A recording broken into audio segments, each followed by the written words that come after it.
to Tamil Gospel Tabernacle channel. கர்த்தருடைய பரிசுத்த நாமத்துக்கு மகிமை உண்டாவதாக. Glory be to the holy name of the Lord. ஆண்டவர் ஒரு குறிப்பிட்ட காலத்தை குறித்து அந்த காலத்திலே நான் உன்னை சகல ஜனங்களுக்குள்ளும் உங்களை கீர்த்தியும் புகழ்ச்சியுமாக வைப்பேன் என்று வாக்கு பண்ணுகிற இந்த வார்த்தையை நாம் இப்பொழுது வாசிக்க கேட்டோம். We heard about the word of God which said that God has kept a certain time and in which he will make you a name and a praise among all the people of the earth. இன்னைக்கு எல்லா ஜனங்களுக்கும் இந்த வசனம் ஒரு பிடித்தமான ஒரு வசனம். Today all the people this verse is being liked by all the people. சோர்ந்து போனவன், வாழ்க்கையிலே நொந்து போனவர்கள், வாழ்க்கையிலே ஒரு பெரிய எதிர்பார்ப்போடு வாழ்கிறவர்கள் எல்லாருக்கும் பிடித்தமான ஒரு வசனம் இந்த வசனம்.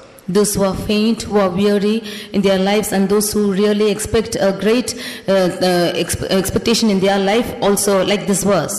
நான் உங்களை கீர்த்தியும் புகழ்ச்சியுமாக வைப்பேன். I will make you a name and praise. அதுதான் மனுஷனுக்கு எல்லாருக்குமே வாஞ்சையான ஒரு அனுபவம். That is what all the people desire. ஆனால் இது ஒரு குறிக்கப்பட்ட காலத்துக்கு பின்பு அந்த சம்பவத்துக்கு பின்பு நான் இப்படி உங்களை வைப்பேன் என்று கர்த்தர் அங்கே பேசுகிறார். But the Lord says that after a certain incident will I make you like this.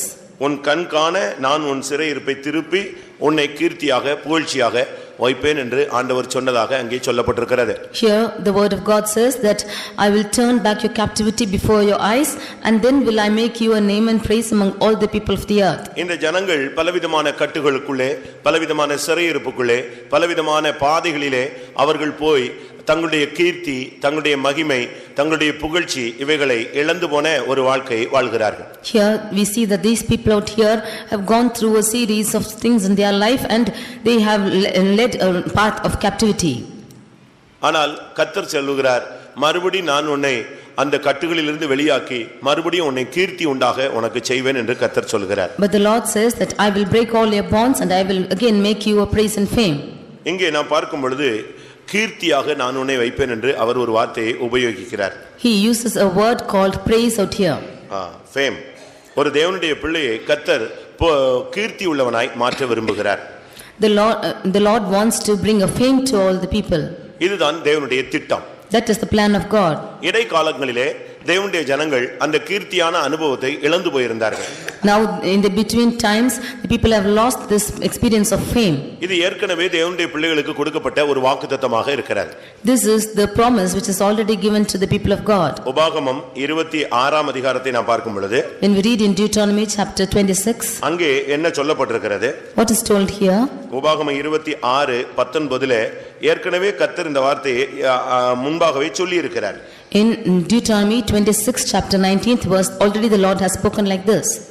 நான் உண்டு பண்ணின எல்லா ஜாதிகளை பார்க்கிலும் புகழ்ச்சியிலும் கீர்த்தியிலும் மகிமையிலும் உன்னை சிறந்திருக்கும்படி செய்வேன் என்றும் நான். இங்கே ஆண்டவர் சொல்றார், எல்லா ஜனங்களை பார்க்கிலும் ஜாதிகளை பார்க்கிலும் உன்னை கீர்த்தி உள்ளவனாக மாற்றுவேன் என்று ஏற்கனவே சொல்லி இருக்கிறார். Here the Lord God says that I will make thee high above all the nations which hath made in praise and in name and in honor. 400 வருடங்களாக செங்கல் சுமந்து சீரழிந்த ஒரு சந்ததி. This is a generation which had been picking up bricks for 400 years. அடிமைத்தனத்திலே வாழ்ந்து கொண்டிருந்தவர்கள். They were living under the bondage. விடுதலை என்பது கற்பனையிலே கூட அவர்களுக்கு கிடையாது. They did not even have in their imaginations or thoughts about their deliverance. இதுதான் வாழ்க்கை என்கிற ஒரு தன்மைக்குள்ளே தலைமுறை தலைமுறையாக சிக்கிக் கொண்டவர்கள். They were from heredity to heredity caught under the life which they have to live like this only. ஆனால் இந்த தேவ ஜனத்தை கர்த்தர் கீர்த்தி உள்ளவளாய் மாற்றுவேன் என்று தன்னுடைய மனதிலே வைத்திருந்தார். But the Lord had in his mind to make them a fame. நேரமும் காலமும் வந்த பொழுது கர்த்தர் அவர்களை அந்த இடத்திலிருந்து வெளியே கொண்டு வருகிறார். When the set time came, he brought them out from it. அது மாத்திரமல்ல, அவர்களுக்கு அந்த வார்த்தையை உறுதிப்படுத்தும்படியாக நான் செய்வேன் என்று அவர்களுக்கு சொல்லுகிறார். Not only that, he is confirming his word that he will do it. இதுதான் முதலாக அந்த ஜனத்துக்கு சொல்லப்பட்ட ஒரு வாக்குத்தத்தம். This is the first promise which was given to them. நான் உண்டு பண்ணின எல்லா ஜாதிகளை பார்க்கிலும் உன்னை கீர்த்தியாக வைப்பேன்.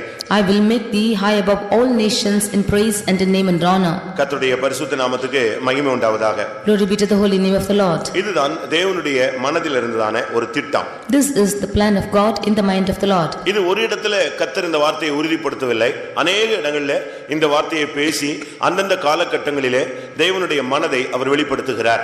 It is not only in one place that he is mentioning this, but in many times he has been all together working out that he might declare this word. தன்னுடைய ஜனத்தை கீர்த்தியாக வைப்பதிலே தேவன் மிகவும் கருத்துள்ளவராய் இருந்தார். The Lord is very much concerned to make a fame of his people. எரேமியா தீர்க்கதரிசன புஸ்தகம் In the prophetical book of Jeremiah, 13ஆம் அதிகாரம் chapter 13, அங்கே 11ஆம் வசனத்திலே பார்க்கும் பொழுது verse 11, when we read, எரேமியா தீர்க்கதரிசியின் காலத்திலும் இந்த வார்த்தையை அவர் பேசுகிறார். even in the times of the days of Jeremiah the prophet, he speaks like this. கச்சையானது மனுஷனுடைய அறைக்கு சேர்க்கையாயிருக்கிறது போல நான் இஸ்ரவேல் குடும்பத்தார் அனைவரையும் யூதாவின் குடும்பத்தார் அனைவரையும் எனக்கு ஜனங்களாகவும் கீர்த்தியாகவும் துதியாகவும் மகிமையாகவும் சேர்க்கையாக்கி கொண்டேன். பாத்தீங்களா, இங்கே ஆண்டவருடைய திட்டம் மறுபடியும் வெளியாக சொல்லப்படுகிறது. Here again the plan of the Lord is being spoken out here. இப்படி ஒவ்வொரு தீர்க்கதரிசிகளுடைய காலங்களிலும் கர்த்தர் தம்முடைய ஜனத்தை கீர்த்தியாக வைப்பதினுடைய நோக்கத்தை அவர் வெளிப்படுத்திக் கொண்டே வருகிறார். Like this, in every prophetical periods we see that the Lord has been declaring his purpose of making the name and fame of the people. எரேமியா 63ஆம் அதிகாரத்தை நாம் பார்க்கும் பொழுது, In Jeremiah chapter 63, ஏசாயா 63ஆம் அதிகாரத்தை பார்க்கும் பொழுது, in Isaiah chapter 63, 14ஆம் வசனத்தை வாசிக்கலாம். verse 14. கர்த்தருடைய ஆவியானவர் அவர்களை பள்ளத்தாக்கிலே போய் இறங்குகிற மிருக ஜீவன்களைப் போல இளைப்பாற பண்ணினார். இப்படியே தேவரீர் உமக்கு மகிமையுள்ள கீர்த்தியை உண்டாக்கும்படி உம்முடைய ஜனத்தை நடத்தினீர். ஆண்டவருடைய மகிமையுள்ள கீர்த்தியை உண்டாக்கும்படி இந்த ஜனத்தை கீர்த்தியாக அவர் மாற்றினார். He made his people glorious that he might make his name glorious. இதிலிருந்து என்ன விளங்கிக் கொள்ளுகிறோம்? What do we understand from this? நம்மை தெரிந்து கொண்டது தேவன் புகழ்ச்சியாக கீர்த்தியாக வைக்கும்படியாகவே கர்த்தர் நம்மை தெரிந்து கொண்டார். The Lord has chosen us that he might make us of name and of fame. ஒரு மனிதனை கீர்த்தியாய் மாற்றுவது யார்? Who is making a man famous? எப்பொழுது ஒரு மனிதன் கீர்த்தி உள்ளவனாய் மாற்றப்படுகிறான்? How does a man become a fame? அதை நாம் விளங்கிக் கொள்ள வேண்டியது அவசியம். For that we have to think about this. ஒரு மனிதனை தேவன் கீர்த்தி உள்ளவனாக மாற்ற வேண்டுமானால் கர்த்தர் சொல்லுவதையெல்லாம் அவன் கேட்க வேண்டும். If the Lord should make one a fame in the land, then he should do all the things which the Lord commands him. உபாகமத்தில் நாம் பார்க்கும் பொழுது, When we read in Deuteronomy 26ஆம் அதிகாரம் chapter 26, 18ஆம் வசனத்தில் அதுக்கு காரணம் சொல்லப்பட்டிருக்கிறது. verse 18, the reason is told there. கர்த்தரும் உனக்கு வாக்கு கொடுத்து உனக்கு சொல்லி இருக்கிறபடி நீ என்னுடைய கட்டளைகளை எல்லாம் கைக்கொண்டால் எனக்கு சொந்த ஜனமாயிருப்பாய் என்றும் நான் உண்டு பண்ணின எல்லா ஜாதிகளை பார்க்கிலும் புகழ்ச்சியிலும் கீர்த்தியிலும் மகிமையிலும் உன்னை சிறந்திருக்கும்படி செய்வேன் என்றும். பாத்தீங்களா, அங்க என்னுடைய கட்டளைகளை எல்லாம் நீ கைக்கொண்டால் உன்னை நான் கீர்த்தி உள்ளவனாய் மாற்றுவேன். If you would keep all my commandments, then I will make thee of name and fame. இன்றைக்கு நாம் உலகத்துல பலவிதமான மேன்மையான காரியங்களை வாஞ்சிக்கிறோம்.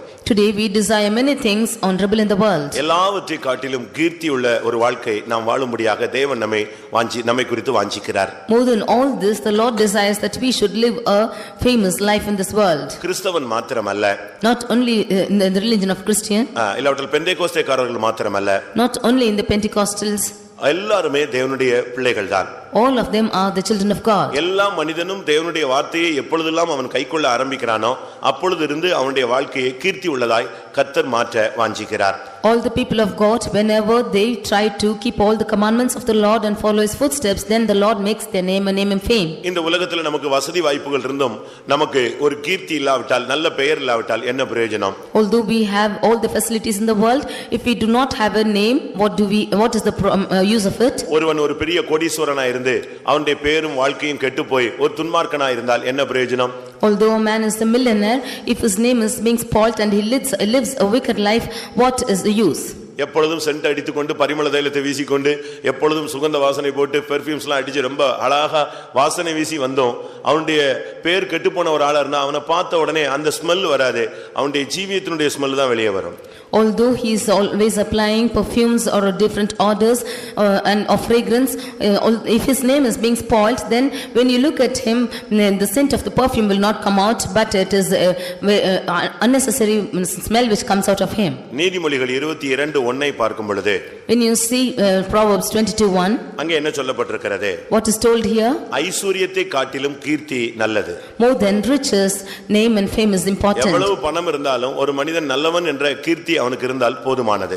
Although how much of a good he is, if he has a good name, more than all these riches, it's sufficient. பிரசங்கி 7ஆம் அதிகாரம் 1ஆம் வசனத்தை பார்க்கும் பொழுது Ecclesiastes 7:1 when you read, பரிமள தைலத்தை காட்டிலும் நற்கீர்த்தி நல்லது என்று சொல்லப்பட்டிருக்கிறது. more than the precious ointment, a good name is better. ஒருவன் சென்ட் அடிச்சிட்டு வந்தாலும் அவன் துன்மார்க்கனா இருந்தால் ஒருத்தனும் அந்த தெருவுல கூட வர மாட்டான், ஓடி போயிடுவான் எல்லாரும். If one should apply perfumes and if he should be a wicked person, everybody will flee from him. உலகத்தின் கீர்த்தி முக்கியம் அல்ல.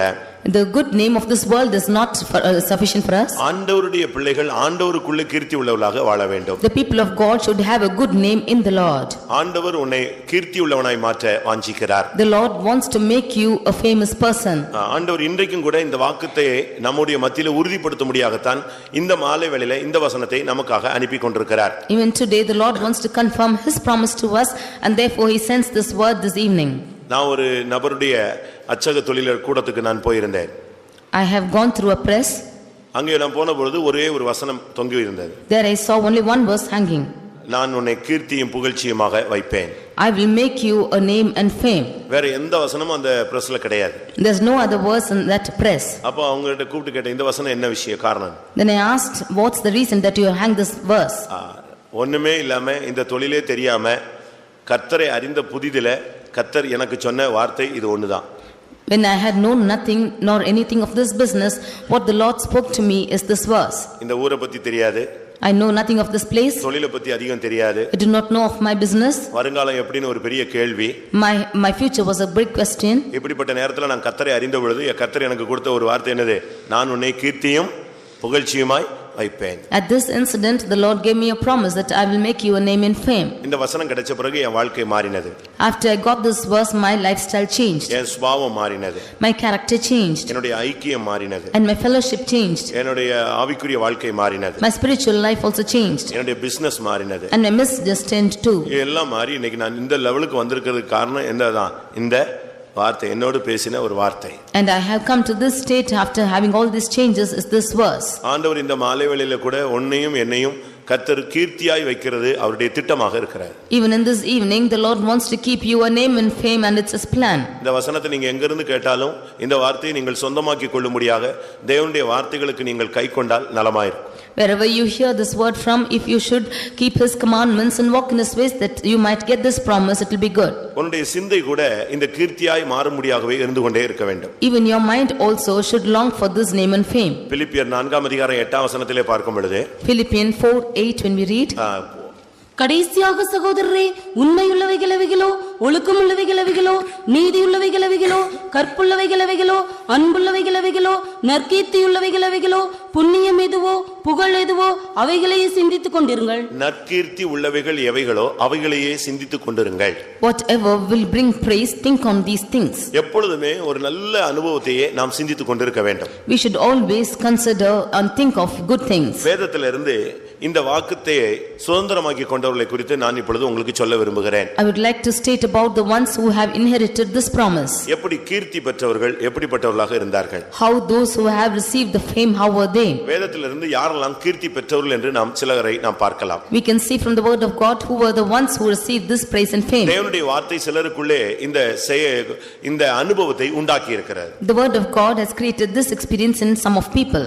நம்மை தெரிந்து கொண்டதே அதற்காக இருந்தாலும் அந்த நோக்கம் நம்மில நிறைவேற்றப்படாவிட்டால் நாம் நம்முடைய காலங்களை வீணாக்கி கொண்டிருக்கிறோம் என்று அர்த்தம். Although we have been chosen for this purpose, if we are not making use of this purpose to be attained, then we are making our life in waste. வேதத்திலே விசுவாச வீரர்களை குறித்து நாம் படிக்கலாம். We have seen the heroes of faith in the word of God. வேதத்திலே ஜெப வீரர்களை குறித்து நாம் படிக்கலாம். We have seen prayer warriors in the word of God. வேதத்திலே பரிசுத்தவான்களை குறித்து படிக்கலாம். We have reading about the saints in the word of God. வேதத்திலே அநேக தீர்க்கதரிசிகளை படிக்கலாம். We are reading about many prophets in the word of God. அநேக ராஜாக்களை படிக்கலாம். We can read about many kings. அநேக நியாயாதிபதிகளை படிக்கலாம். We can read about many judges. இப்படி பலரையும் பல விதங்களிலே நாம் படிக்கலாம். Like this we can read of many of them in many angles. ஆனால் கீர்த்தி பெற்றவர்கள் ஒரு 6 பேரை வேதம் சுட்டிக்காட்டுகிறது. But the word of God states about 6 of them who have received a good அவர்கள் name. இந்த வார்த்தையை சொந்தமாக்கி கொண்டவர்கள். They have accepted this word and have they made this word their own. உபாகமத்திலே அது ஒரு வாக்குத்தத்தமாக சொல்லப்பட்டது. In Deuteronomy it is told told us a promise. செப்பனியாவிலே அந்த நிலவரத்திலிருந்து உன்னை விடுதலையாக்கி உன்னை கீர்த்தியாய் வைப்பேன் என்று நீ இதிலிருந்து வெளியே வந்தால் உனக்கு இதெல்லாம் கிடைக்கும் என்று சொல்லப்பட்டது. In Zephaniah it is stated that if you should come out of this state you will receive all this. இதிலிருந்து என்ன விளங்கிக் கொள்கிறோம்? தம்முடைய ஜனத்தை கீர்த்தியாக வைப்பது தேவனுடைய மனதிலே எப்பொழுதும் இருந்து கொண்டே இருக்கிறது. Therefore what we understand from this is it was in the mind of God to keep his people a praise and fame. தன்னுடைய பிள்ளையை மென்மையாய் வைக்கிறது ஒரு தகப்பனுடைய சிந்தை. It is in the mind of the father to always have the child in a famous place. ஒரு தகப்பனுடைய சிந்தை தன்னுடைய மகனை அவனை கீர்த்தி உள்ளவனாய் மாற்ற வேண்டும். The thought of the father is to make his son a praise. வேதத்தில் நாம் பார்க்கும் பொழுது கீர்த்தி பெற்ற பட்டணங்களை நாம் பார்க்கலாம். We can see of the cities in the word of God which have received fame and praise. கீர்த்தி பெற்ற ஆலயங்களை நாம் பார்க்கலாம். We can see about the temple of God which have received praise. பவுலை குறித்து சொல்லி இருக்கிறது கீர்த்தி பெற்ற தர்சு பட்டணத்தான் என்று சொல்லி இருக்கிறார். We read about Saint Paul as the man of Tyrus who belonged to the famous city. இன்னொரு பகுதியில் பார்க்கும் பொழுது ஆலயம் கீர்த்தி பெற்றிருந்தது என்று சொல்லி இருக்கிறார். And on the other angle we see that the temple of God was full of praise.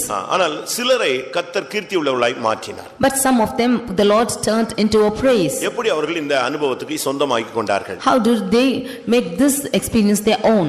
முதலாவதாக Firstly, உபாகமம் 2ஆம் அதிகாரம் Deuteronomy chapter 2 25ஆம் வசனம். verse 25. வானத்தின் கீழ் எங்குமுள்ள ஜனங்கள் உன்னாலே திகிலும் பயம் அடையும்படி செய்ய இன்று நான் தொடங்குவேன். அவர்கள் உன் கீர்த்தியை கேட்டு உன் நிமித்தம் நடுங்கி வேதனைப்படுவார்கள் என்றார். உபாகமம் 2:25 மோசேயை குறித்து சொல்லப்பட்டிருக்கிறது. In Deuteronomy 22:25 it is told about Moses. அங்கே கர்த்தர் அவனை குறித்து சொல்லுகிறார், உன் கீர்த்தியை கேட்டு உன் நிமித்தம் நடுங்கி ஜனங்கள் இல்லாவிட்டால் புறஜாதிகள் வேதனைப்படுவார்கள். It is told about here that the Gentiles shall hear report of thee and shall tremble and be in anguish because of thee. கர்த்தர் முதலாவது மோசேயை கீர்த்தி உள்ளவனாய் மாற்றினார். Firstly, the Lord made Moses a man of fame. எந்த மோசேயின் மூலமாக உங்களை கீர்த்தியாக வைப்பேன் என்று சொன்னாரோ அதே மோசேயை அந்த வாக்குத்தத்தத்துக்கு சுதந்திரவாளியாய் கர்த்தர் மாற்றினார். And to the Moses whom he has promised that he will make his people a name and fame, in that same Moses was made a good name. எந்த மனிதன் மூலமாக அந்த தீர்க்கதரிசனம் சொல்லப்பட்டதோ அதே மனிதனுக்குள்ளே அந்த வசனத்தை கர்த்தர் நிறைவேற்றி காண்பித்தார். Whichever man did prophesy that verse, in him did the Lord make his promise to be fulfilled. மோசே எப்படி கீர்த்தி உள்ளவனாய் மாறினான்? How was Moses made a man of fame? உன் கீர்த்தியை கேட்டு உன் நிமித்தம் நடுங்கி புறஜாதிகள் வேதனைப்படுவார்கள். They shall hear report of thee and shall tremble and be in anguish because of thee. உன்னாலே புறஜாதிகளுக்குள்ளே திகிலும் பயமும் அடையும்படி இன்று நான் தொடங்குவேன். Because of thee I will make the fear of thee upon the nations that are under the whole heaven. அதை இன்னைக்கு நான் தொடங்குவேன் சொல்றார். He says that I will begin this day. அப்படியானால் இதுவரை ஒருவேளை நீங்கள் கீர்த்தியாக வைக்கப்படாவிட்டால் இன்றைக்கு இந்த வசனத்தை நீங்கள் விசுவாசித்தால் இன்றையிலிருந்து கர்த்தர் உங்களை கீர்த்தியாக மாற்றுகிற ஒரு மகத்தான வேலையை அவர் தொடங்கக்கூடும். If you are not brought under this name and fame until this now, today if you should believe this verse, then the Lord is able to make you a name and fame this day itself. மோசே என்று சொன்னால் ஜலத்திலிருந்து எடுக்கப்பட்டவன் என்று அர்த்தம். Moses means one who has been taken out of water. அவன் ஜலத்திலிருந்து எடுக்கப்பட்டபடியால் அவனுக்கு மோசே என்று பெயரிட்டார்கள். Because he is being taken out of water, he is named as Moses. சரியான ஞானஸ்நானம் உன்னை கீர்த்தி உள்ள ஒரு வாழ்க்கைக்கு வழி நடத்துகிறது. A right baptism will lead you to a life of fame. சரியான ஒரு மனந்திரும்புதல் உள்ள ஒரு வாழ்க்கை உன்னை எப்பொழுதும் கீர்த்தி உள்ளவனாய் பாதுகாக்க வைக்கிறது. A life of a right repentance will always make you preserve your life as a famous one. அந்த மோசேயினுடைய வாழ்க்கை என்பது ஒரு விசித்திரமான ஒரு வாழ்க்கை. The life of Moses is something different. அவன் மிகுந்த அழகுள்ளவன். He is very beautiful. அவன் பிறந்த நாட்களிலே ஒரு பெரிய கொலை சம்பவம் நடந்து கொண்டிருந்தது. On the day that he was born, there was a great murder taking place. அந்த நேரத்தில் தான் இவன் தப்புவிக்கப்பட்டான். It was at that instant he was preserved. எல்லா ஆண் குழந்தைகளும் மரிக்கிற நேரத்திலே இவனோ சுகபோகமாய் அவன் அரண்மனையிலே வளர ஆரம்பித்தான். At the time when all the male children were all being killed, he lived a luxurious life in the palace. ஒரு காலகட்டம் வந்த பொழுது அந்த பார்வோனுடைய அரண்மனை வாழ்க்கையை அவனாகவே விசுவாசத்திலே துறந்து வெளியே வந்தான். After a certain period of time, he himself hated the life of the life in the palace. ஒரு தேவனுடைய பிள்ளை தன்னுடைய வாழ்க்கையில முதலாவது ஜலத்திலிருந்து எடுக்கப்பட்ட ஒரு வாழ்க்கைக்கு தன்னை அர்ப்பணிக்க வேண்டும். Firstly, a child of God should give himself to a life being taken out of water. இல்லாவிட்டால் பாவத்துக்கு மரித்த வாழ்க்கை. Or it's a life being dead to sin. அரண்மனை விட்டு வெளியே வருவது உல்லாச வாழ்க்கையிலிருந்து வெளியே வருவது. Coming out of the palace is coming out of a luxurious life. சுகபோக வாழ்க்கையை விட்டு வெளியே வருவது. It is coming out of a well replenished life. உலக மதிப்பு உலக கீர்த்தியை விட்டு விலகி ஆண்டவருடைய கீர்த்திக்குள்ளே கடந்து வருவது. Coming out of the fame and praise of the world and coming into the praise of God. அவனுக்குள்ளே கர்த்தர் ஒரு மகத்தான வேலையை செய்தார். In him did the Lord do a great work. அவனுக்கு உலகத்துல ஒரு நல்ல ஒரு கீர்த்தி இருந்தது. பார்வோனுடைய குமாரத்தியின் மகன். He had a good fame that he was the son of the daughter of Pharaoh. உங்களுக்கு கூட உலகத்துல நல்ல பெயர்கள், நல்ல புகழ்ச்சி, நல்ல பட்டங்கள் இதெல்லாம் கொடுப்பாங்க. You too will have a good name and fame in this world. ஆனா அது நமக்கு தேவையில்லை. But that's not required for us. கீர்த்தியாக வைப்பது என்பது ஆவிக்குரிய ஜீவிதத்திலே நாம் கீர்த்தி உள்ளவர்களாய் மாற வேண்டும். Being in praise means in our spiritual life we should become a good praise. உலகத்துல நமக்கு பேரு புகழ் எல்லாம் கிடைச்சு ஒண்ணும் பிரயோஜனம் இல்ல. அதெல்லாம் குப்பை என்றுதான் வேதம் சொல்லுகிறது. There is no use of the name and fame in this world. It is called as dust and ashes in the word of God. ஆண்டவருடைய பார்வையில உலக மேன்மை எல்லாம் பைத்தியங்களாக தென்படுகிறது. We see that the exaltations in this world is all mad before God. மோசேயை கர்த்தர் கீர்த்தியாக மாற்றினார். And Moses was turned as a good report. ஒன்று அவனை கீர்த்தி உள்ளவனாய் மாற்றினார். The Lord made him a fame person. ஒரு ஆவிக்குரிய தேவனுடைய பிள்ளைகளை மகிமைப்படுத்துவது தேவனுடைய திட்டமாக இருக்கிறது. It is the plan of God that the Lord should magnify his children of God. நீ சரியான ஞானஸ்நானம் எடுத்தாலே இந்த வாக்குத்தத்தம் உனக்கு சொந்தமாக மாறிவிடுகிறது. If you should take a right baptism, then this promise becomes your own. அதுக்கு அடுத்து அதற்குரிய ஒரு வாழ்க்கை வாழ்ந்து உலகத்தை நாம் வெறுக்க வேண்டும். And nextly he should live a life according to it and hate the world. பிசாசு எல்லாவற்றையும் நமக்கு தருவான். Satan will give us everything. உலகத்தில் உள்ள மகிமை எல்லாம் நமக்கு காண்பிப்பான். He will show us all the beauty of this world. என்னை விழுந்து பணிந்து கொண்டால் இவைகள் எல்லாம் உனக்கு தருவேன் என்று சொல்லுவான். He says that if you should bow down and worship me, I will give you all this. அவனை பணிந்து கொண்டால் உலகத்தில் நீ கீர்த்தி உள்ளவனாய் மாறலாம். தேவனை பணிந்து கொண்டால் கர்த்தருடைய சமூகத்திலே நீ கீர்த்தி உள்ளவனாய் மாறலாம். If you should worship him, then you can become a praise in this world. But if you should worship the Lord, then you can become a praise in his presence. அவனுடைய வாழ்க்கை ஒரு அற்புதமான வாழ்க்கை. அவன் மூலமாக அற்புதங்களை கர்த்தர் நடப்பித்தார். His life is a miraculous life and the Lord did many miracles through him. இங்கே மோசேயுடைய கீர்த்தியை கேட்டு ஜனங்கள் நடுங்கினார்கள். The people heard the fame of Moses and they trembled. மோசேஸ்னு சொன்னாலே அவங்க எல்லாம் மிரண்டுவாங்க. When they call him Moses itself, they will அந்த tremble. அளவு அவனுடைய நாமத்தை கர்த்தர் மேன்மைப்படுத்தி வைத்திருந்தார். To that extent the Lord had exalted his name. அதுக்கு காரணம் கர்த்தர் அவனோடு கூட இருந்தார். The reason is the Lord was with him. கர்த்தர் மகத்தான வேலைகளை அவனுக்கு கூட செய்தார். And God did magnificent works through him. எகிப்திய தேசத்தை அவனால் வாதித்தார்.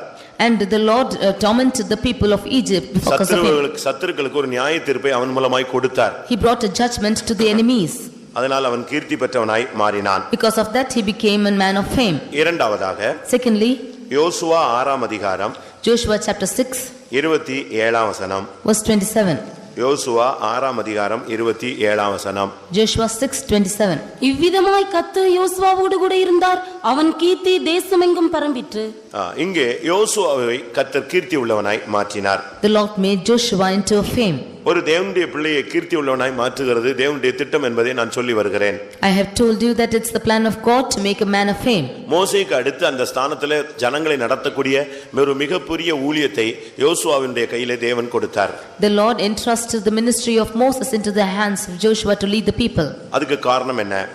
What is the reason of it? அவன் ஒன்னும் மோசேயினுடைய சொந்தக்காரன் கிடையாது, இல்லாட்ட வம்சவழி வரல, அவன் வாரிசு கிடையாது. He is not in the generation of Moses or any of his relative. நம்முடைய சபையில இந்த வாரிசு உரிமைகள் கிடையாது. We have no generations in our church. நம்முடைய சபையில வாரிசுகள் அந்த இவங்களுக்கு பிறகு இவங்க இவங்களுக்கு பிறகு இவங்க இந்த ஸ்கீம் நம்முடைய சர்ச்சில் கிடையாது. We do not have this type of scheme that these people will come after this person and so on. அது பழைய ஏற்பாட்டுல இல்ல ராஜாக்களுடைய காலங்களில் உள்ள அனுபவம். That is an experience found in the times of the kings. இல்லாவிட்டால் ஆசாரியர்கள் ஆரோனுடைய ஊழியம் செய்து கொண்டிருக்கும் பொழுது அவனுடைய வம்சவழியில உள்ளவங்க எல்லாம் என்ன செஞ்சிட்டே இருப்பாங்க, ஆசாரியர்களாய் மாறிக்கொண்டே வருவார்கள். Or the priests who did the ministry of the priesthood under Aaron, they came after their generations. புதிய ஏற்பாட்டு ஊழியம் என்பது ஆரோனுடைய ஆசாரிய ஊழியம் அல்ல. இது புதிய ஏற்பாட்டிலே கிறிஸ்து மூலமாய் அது மெல்கிசேதேக்கின் ஆசாரிய முறைமையாய் மாற்றப்பட்டு விட்டது. But the New Testament priesthood is not after the Aaronic priesthood, but it has come under the order of Melchizedek. அன்றைக்கு தீர்க்கதரிசிகளின் புத்திரர் என்ற ஒரு கூட்டமே இருந்தது. Those days there were the sons of the prophets, a great gathering. இன்னைக்கு அப்படி அல்ல. It's not so now. தேவன் தான் யாரை தெரிந்து கொள்கிறாரோ அவர்கள்தான் தேவனுடைய ஊழியத்தை செய்ய முடியும். Whomever the Lord would choose, only they can do the service of the Lord. அதுக்கு அடையாளமாக அன்றைக்கே கர்த்தர் மோசேக்கு அடுத்து யோசுவாவை அந்த ஸ்தானத்திலே கொண்டு வந்தார். As a sign of it, the Lord in those days itself made Joshua instead of Moses. மோசேக்கு பிள்ளைகள் இருந்தார்கள். மோசேக்கு பிள்ளைகள் இருந்தார்கள். Moses had children too. ஆனால் கர்த்தர் அவர்களை அந்த ஸ்தானத்திலே கொண்டு வரவில்லை. But the Lord did not bring them into that position. மோசேக்கு அடுத்து கீர்த்தி உள்ளவனாய் மாற்றப்பட்டது யோசுவாவாக இருக்கிறான். It was Joshua who was made fame after Moses. ஒரு தேவனுடைய பிள்ளை கீர்த்தி உள்ளவனாய் எப்படி மாற்றப்பட்டுகிறான்? How does a man of God becomes a famous person? எரிகோ உடைக்கப்படும் பொழுது இந்த கீர்த்தி அவனுக்கு உண்டானது. It was when the walls of Jericho were broken. அதுக்கு காரணம் என்ன? And what is the reason for it? யோசுவாவினுடைய வாழ்க்கை என்பது ஆசரிப்பு கூடாரத்தோடு இணைந்த ஒரு வாழ்க்கை. The life of Joshua was united with something with the temple of God. எப்பொழுதும் தேவ சமூகத்திலேயே இணைந்திருக்கக்கூடிய ஒரு வாழ்க்கையை அவன் வாலிப பிராயத்திலேயே வாழ்ந்து வந்த ஒரு நபர். In the days of his youth itself, he lived a life being in the presence of God. அவனுடைய பெயரை மோசே தான் மாற்றி வைத்தான். Moses only changed his name. அவனுக்கு பழைய பெயர் ஹோசேயா. His old name was Hosea. அவனுடைய பெயரை இவன் யோசுவா என்று மாற்றி வைக்கிறான். And Moses turned his name to Joshua. ஏனென்றால் இவன் தேவ சமூகத்தை விட்டு விலகாமலே அங்கேயே இருந்த ஒரு ஆள். Because he was standing in the presence of God without departing from it. ஒரு மனிதனை மேன்மை உள்ளவனாய் கீர்த்தி உள்ளவனாய் மாற்ற வேண்டுமானால் அவன் தேவ சமூகத்தை விட்டு பிரியாதவனாய் இருக்க வேண்டும். If a man should be made a famous person, then he should not depart from the presence of God. தேவ சமூகம் தான் ஒரு மனிதனை மகிமை உள்ளவனாய் மாற்றுகிறது. The presence of God is only magnifying a person. யாத்திராகமம் 32ஆம் அதிகாரம் 11ஆம் வசனத்தை பார்க்கும் பொழுது Exodus 32nd chapter verse 11. மோசே தன் தேவனாகிய கர்த்தரை நோக்கி 33ஆம் அதிகாரம் 11ஆம் வசனம் 33:11. ஒருவன் தன் சிநேகிதனோடே பேசுவது போல கர்த்தர் மோசேயோடே முகமுகமாய் பேசினார். பின்பு அவன் பாளையத்துக்கு திரும்பினான். நூனின் குமாரனாகிய யோசுவா என்னும் அவனுடைய பணிவிடைக்காரனாகிய வாலிபன் ஆசரிப்பு கூடாரத்தை விட்டு பிரியாதிருந்தான். வாலிப பிராயத்திலேயே ஆசரிப்பு கூடாரத்தை விட்டு பிரியாத ஒரு வாழ்க்கை அவனுக்குள்ளே பயிற்சிவிக்கப்பட்டது. Even as a young man, it was the practice of Joshua not to depart from the tabernacle. அந்த வாலிப பிராயத்திலேயே அவனுக்கு பணிவிடையின் ஆவியை பயிற்சிவிக்கப்பட்டது.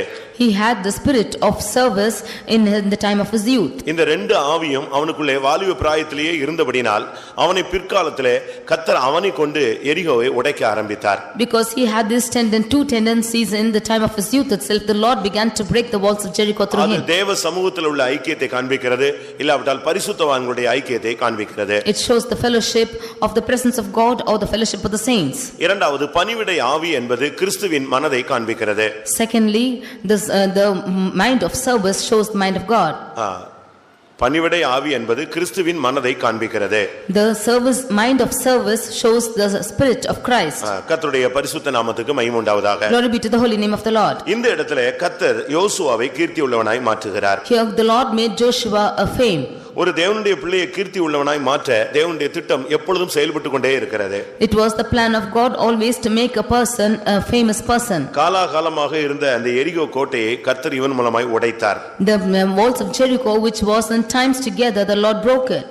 நம்முடைய வாழ்க்கையிலும் கூட பல எரிகோக்கள் கட்டப்பட்டிருக்கிறது. Even in our lives many Jerichos are built. அந்த எரிகோக்கள் இடிக்கப்பட்டால் தான் நாம் தேசத்தை சொந்தமாக்க முடியும். Only if these Jerichos are broken down, then we can inherit the land. இந்த எரிகோ என்பது கோட்டை என்பது ஒரு பெரிய விசாலமான ஒரு மதில் சுவரை காண்பிக்கிறது. The fort of Jericho shows a large wall. அந்த சுவரிலேயே अनेகர் வீடு கட்டி வாழ்ந்தார்கள். Many of them built their houses upon this wall. அந்த அளவு அகலமான ஒரு பெரிய கோட்டை சுவர் தான் எரிகோவின் மதில். Such a wide wall is the fort of Jericho. ஆனால் இந்த இடத்தை கர்த்தர் உடைத்த பொழுது இவனுடைய கீர்த்தி தேசமெங்கும் பரம்பிற்று. But when this fort was broken, his name became a fame throughout the land. இவன் உடைக்கல, ஆனா இவனுக்காக இவன் மூலமாய் இந்த ஜனத்தை நடத்துகிற இவன் மூலமாய் கர்த்தர் உடைத்தார். He did not break it, but through him the Lord broke that wall. பிரியமானவர்களே, நாம் பணிவிடை ஆவி உள்ளவர்களா இருந்தால் நமக்காக கர்த்தர் எரிகோவின் கோட்டையை உடைப்பார். If we have the spirit of service, then the Lord will break the walls of Jericho for us. பிரியமானவர்களே, நாம் தேவ சமூகத்திலே அதிகமாய் தரித்திருந்தால் நமக்காக நமக்கு முன்பாக இருக்கிற மதில்களை கர்த்தர் உடைப்பார். Dear beloved, if we always tarry in the presence of the Lord, then the Lord will break all the walls which is before us. உங்களுடைய வாழ்க்கையிலே ஊழியங்கள் இருக்கிற எரிகோ போன்ற மதில்கள் உடைக்கப்பட வேண்டுமானால் இரண்டு காரியத்தை செய்து நீங்கள் பழகுங்கள். In your life and your ministry, if the walls of Jericho should be broken, then you do practice doing two things. ஒன்று, பணிவிடை ஆவியை உங்களுடைய உள்ளத்திலே கொண்டு வாருங்கள். இரண்டாவது, தேவ சமூகத்திலே தரித்திருக்கிறதை நீங்கள் பழகிக் கொள்ளுங்கள். Firstly, you bring the spirit of service into yourselves, and secondly, you tarry in the presence of God. அப்பொழுது தானாகவே இந்த எரிகோ உடைய ஆரம்பிக்கும். Then automatically the walls of Jericho will be broken. அடுத்து இந்த எரிகோ உடையறதுக்கு Nextly, for the walls of Jericho to be broken, நாம் செய்ய வேண்டிய ரெண்டு காரியம் இருக்கிறது. we need two things. அப்பொழுதுதான் நம்முடைய கீர்த்தி பரவ ஆரம்பிக்கும். Only then the fame will be spread out. அப்பொழுதுதான் நம்முடைய கீர்த்தி நமக்கு கீர்த்தியே உண்டாகும். Only then there will become fame. இந்த எரிகோ உடைக்க ரெண்டு காரியங்களை கர்த்தர் அபியாசப்படுத்த சொன்னார். For Jericho to be broken, the Lord asked to practice two things. ஒன்று, எரிகோவை சுற்றி மௌனமாய் சுத்தி கொண்டே இருப்பது. Firstly, they have to surround Jericho and go about it very calmly. இது ஒரு பகுதி. It's on one side. இரண்டாவது பகுதி, எரிகோவை சுற்றி ஆர்ப்பரித்து சுத்தி வருகிற, துதி செலுத்தி சுத்தி வருகிற இன்னொரு பகுதி. Secondly, they shouting and praising the Lord and coming round Jericho's second part. இது தேவனுடைய பிள்ளைகள் செய்ய வேண்டிய சரியான ஒரு ஆவிக்குரிய வாழ்க்கை. This is the spiritual life which a children of God should do. ஒன்று, மௌனமா இருக்க வேண்டிய நேரத்துல நாம் மௌனமாய் இருக்க வேண்டும். One is, at the time of silence you should remain silent. நாம் செயல்பட வேண்டிய நேரத்துல, இரண்டாவது, நாம் செயல்பட வேண்டிய நேரத்துல கர்த்தர் சொல்லும் பொழுது நாம் செயல்பட வேண்டும். Secondly, when the Lord would command, we should start working. சில நேரங்களில் கர்த்தர் மௌனமா இருக்க சொல்லுவார். Sometimes the Lord will ask us to be silent. அந்த நேரத்துல நீங்க அமைதியா இருக்கணும். At that times you should remain silent. அந்த நேரத்துல நீங்க கொதிக்க கூடாது. You should not boil at those times. குதிக்கவும் கூடாது. You should not praise at that time. அந்த நேரத்துல நீங்க அமைதியா இருக்க வேண்டிய ஒரு நேரம். You should be very silent at that time. நீ மௌனமா இருன்னு சொன்னா நீ மௌனமா இருக்கணும். If the Lord asks you to be silent, you be silent. கர்த்தர் உன்னை பேச சொல்லுவார். The Lord will ask you to speak. அந்த நேரத்துல நீ பேசு. It is at that time you speak. நீ சமயம் சரியான நேரத்துல நீ பேசணும், சரியான நேரத்துல நீ மௌனமா இருக்கணும். At the right time you should speak, and at the right time you should remain silent. இன்னைக்கு अनेகருக்கு பேச வேண்டிய நேரத்துல அமைதியா இருப்பாங்க. Many of them, at the time when they have to speak, they will be silent. ஒரு சிலர் மௌனமா இருக்கிற நேரத்துல பேசிடுவாங்க. Sometimes some of them speak, at the times they will have to be silent. உங்களுடைய பிராக்டிஸ் எப்படி இருக்கு? How is your practice? நீங்க எப்படி பழகிருக்கீங்க? How have you been practicing? எப்படிங்க இதெல்லாம் பார்த்துட்டு பேசாம இருக்க முடியும்? How can we be silent when we see all this? 6 நாள் நான் சும்மா இப்படி மம்முன்னு உட்கார்ந்துட்டு இருக்க முடியுமா? All the 6 days can I be silent like this? கர்த்தர் சொல்றாரு, நீ மௌனமா இருந்தான்னு சொல்றாரு. And the Lord says, you be silent. அவங்க மௌனமா இருந்தாங்க. And they were calm. அவங்க மௌனமா இருந்ததனால கர்த்தர் அவங்க மூலமா அந்த கோட்டையை உடைக்க சித்தம் கொண்டார். Because they remained calm, the Lord wanted to break this fort. ஆனா அதே நேரத்துல At the same time, கர்த்தர் அதுக்கு பிறகு துதிக்க சொன்னார், ஆர்ப்பரிக்க சொன்னார், சத்தமிட சொன்னார். nextly the Lord asked them to praise God and shout aloud. அந்த நேரத்துல அவங்க அதை செயல்படுத்த ஆரம்பித்தாங்க. At that time they started to make use of it. உடனே அந்த இடத்துல கிரியை செய்ய ஆரம்பித்தார். Immediately he began to work. நாமும் கூட இதைத்தான் பயிற்சிவிக்கும்படியாக தேவன் விரும்புகிறார். It is the plan of the Lord wants to make us also practice in the same நம்முடைய way. வாழ்க்கையில இருக்கிற இந்த போராட்டங்கள் நீங்க சில நேரங்களில் நீங்க மௌனமா இருக்கணும். For the struggle to depart from our life, sometimes we have to remain calm. அமெரிக்கையும் சும்மா இருப்பதுமே உங்களுடைய பலனாய் இருக்கிறது. You see that silence and your calmness is your strength. சில இடத்துல சும்மா இருக்கிறதா நம்முடைய பலன் என்று வேதம் சொல்கிறது. Sometimes being silent is our strength. சில நேரத்துல தான் நம்ம பேசணும். அவசியம் இல்லாம நீங்க வளவளன்னு பேசி அடி வாங்கிட்டு இருக்காதீங்க. We should not speak unnecessarily and get beatings. தேவனும் கூட அந்த இடத்துல உங்களுக்கு உதவி செய்ய முடியாது. Even the Lord cannot work for you at that time. ஆண்டவர் என்ன சொன்னாரோ நீங்க மௌனமா இருந்தா மௌனமா இருங்க. If the Lord asks you to be silent, be silent. புத்திமான்கள் இந்த காலத்தில் இந்த நேரத்தில் எப்படி இருக்கணும்? மௌனமா இருக்க வேண்டும். The wise should remain silent at this time. நீங்க சும்மா இருக்கிறதா உங்களுடைய பலனா இருக்கிறது. You being silent and still is your strength. இரண்டாவது, கர்த்தர் யோசுவாவை கீர்த்தி உள்ளவனாய் மாற்றினார். Secondly, the Lord made Joshua a fame. மூன்றாவதாக, Thirdly, 2 சாமுவேல் 2 Samuel 8 அதிகாரம் chapter 8 13 வசனம். verse 13. 2 சாமுவேல் 8 அதிகாரம் 13 வசனம். தாவீது உப்பு பள்ளத்தாக்கிலே 11,000 சீரியரை முறியடித்து திரும்பினதினால் கீர்த்தி பெற்றான். அவன் தாவீது இந்த இடத்துல கீர்த்தி பெற்ற ஒரு அனுபவத்தை சொல்லி இருக்கிறது. We see of the experience of David to get a name. சத்துருக்கள் என்று சொல்லும் பொழுது இரண்டு விதமான சத்துருக்கள் உண்டு. When we see enemies, there are two kinds of enemies. ஒன்று ஆவிக்குரிய சத்துருக்கள், இல்லாவிட்டால் உலக பிரகாரமான எழுத்தின் பிரகாரமான சத்துருக்கள். One are the spiritual enemies and the other is literal enemies. அபிஷேகத்திலே நாம் ஆவிக்குரிய சத்துருக்களை மேற்கொள்ள முடியும். By anointing we can overcome the spiritual enemies. மற்றபடி நாம் தேவனிடத்திலிருந்து கிருபை பெற்றுதான் இந்த உலக சத்துருக்களை வாயை அடைக்க முடியும். Otherwise we should receive the grace of God and then only we can shut the mouth of the people of this இங்கே world. உப்பு பள்ளத்தாக்கிலே அவன் சீரியரை முறியடித்தான். Here in the valley of salt he overcame the Syrians. இது காரணம் என்ன? What's the reason of it? அவன் தலையின் மேலே கர்த்தருடைய அபிஷேகம் இருந்தது. There was the anointing upon his head. சரியான அபிஷேகம் இருந்தால் உன்னை கீர்த்தி உள்ளவனாய் கர்த்தர் மாற்றுவார். If you have the right anointing, then the Lord will make you a man of fame. ஒன்று சரியான ஞானசானம் இருந்தால் உன்னை கீர்த்தி உள்ளவனாய் மாற்றுகிறார். If one thing is if you have the right baptism, the Lord makes you a good famous person. இரண்டாவது தேவ சமூகத்தை விட்டு பிரியாத ஒரு வாழ்க்கை வாழ்ந்தால் உன்னை கீர்த்தி உள்ளவனாய் கர்த்தர் மாற்றுகிறார். Secondly, if you are a person who is not departing from the presence of God, he is making you a fame. மூன்றாவது அபிஷேகம் உள்ள மனிதனை கர்த்தர் கீர்த்தி உள்ளவனாய் மாற்றுகிறார். Thirdly, a man who is anointed, the Lord makes him a fame. பழைய ஏற்பாட்டு அபிஷேகம் வேறு, புதிய ஏற்பாட்டு அபிஷேகம் வேறு. The Old Testament anointing is different to the New Testament. பழைய ஏற்பாட்டு அபிஷேகம் என்பது அது அபிஷேக தைலம். The Old Testament anointing is the anointing of the oil. அந்த அபிஷேக தைலம் ஒருவன் மேல் ஊற்றப்பட்டு நீ ராஜா, நீ தீர்க்கதரிசி அப்படினு சொல்லிட்டா அது அப்படியே அங்கீகரிக்கப்படுகிறது. If the anointing oil is poured upon a person and said that you are a prophet or a king, then it is so. ஆனால் புதிய ஏற்பாட்டு அபிஷேகம் பரிசுத்தாவின் அபிஷேகம் அப்படிப்பட்டது அல்ல. But the New Testament anointing is not so. இது ஒரு சாதாரண அபிஷேக தைலத்தின் மூலமாய் உண்டாகிற அனுபவம் அல்ல. It is not coming through an anointing oil. மூன்றாவது பரிசுத்தாவிலே மூன்றாவது பகுதியாகிய திருத்துவத்திலே மூன்றாவது பகுதியாகிய பரிசுத்த ஆவியானவர் நம்மேல் அமருகிற அனுபவம் தான் புதிய ஏற்பாட்டு அபிஷேகம். The New Testament anointing is the third part of the Trinity, that Holy Spirit is abiding on us. இந்த ஆவி வரும் பொழுது, when this Spirit comes upon us, இந்த ஆவி வந்து இறங்குவதை காண முடியும், கேட்க முடியும். Those who can when the Spirit abides on us, then we can hear and also see. அப்போஸ்தலர் 2:33 பார்க்கும் பொழுது, Acts 2:33 when we read, நீங்கள் காண்கிறதும் கேட்கிறதுமான பரிசுத்த ஆவியை அவர் இப்பொழுது பொழிந்து அருளினார். He has bestowed his Spirit, this Holy Spirit which you can see and hear. புதிய ஏற்பாட்டு அபிஷேகம் என்பது நாம் மற்றவர்கள் பார்க்கும்படியாக நாம் தேவனோடு பேசுகிற ஒரு அனுபவம் உள்ளது. The New Testament anointing has an experience wherein others can see and hear. ஒரு பிள்ளை பிறந்த உடனே அழுணும்னு சொல்லுவாங்க, சத்தமிடணும்னு சொல்லுவாங்க. When a child is born, they say that it has to cry or shout aloud. அதுபோல குறிக்கப்பட்ட காலத்துக்கு பின்பு அந்த பிள்ளை பேச வேண்டும் என்று எதிர்பார்ப்பார்கள். After a certain period, they expect the child to talk. அதுபோல as it is, பரிசுத்த ஆவியிலே ரெண்டு அனுபவங்கள். there are two experiences in the Holy Spirit. இந்த அபிஷேகம் பெறும் பொழுது நாம் பரியாச உதடுகளால் நிரப்பப்படுகிறோம். When we are receiving the Holy Spirit, we start speaking in stammering இந்த tongues. அபிஷேகம் நிறைவாய் வரும் பொழுது நாம் அந்நிய பாஷை பேசுகிறோம். When this Spirit comes in full, then we speak in unknown tongues. இதை ஏசாயா 28:11 விளங்கிக் கொள்ள முடியும்.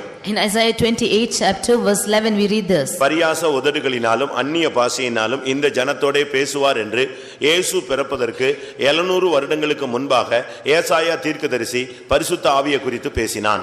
700 years before Jesus was born, the prophet Isaiah spoke about this unknown tongues, thus that it is a stammering tongue, it is unknown tongue, he will speak with his people. இதுதான் பரிசுத்த ஆவியின் அபிஷேகம் என்று ஏற்கனவே சொல்லி வைத்திருந்தான். This is what he said, that was the Holy Spirit.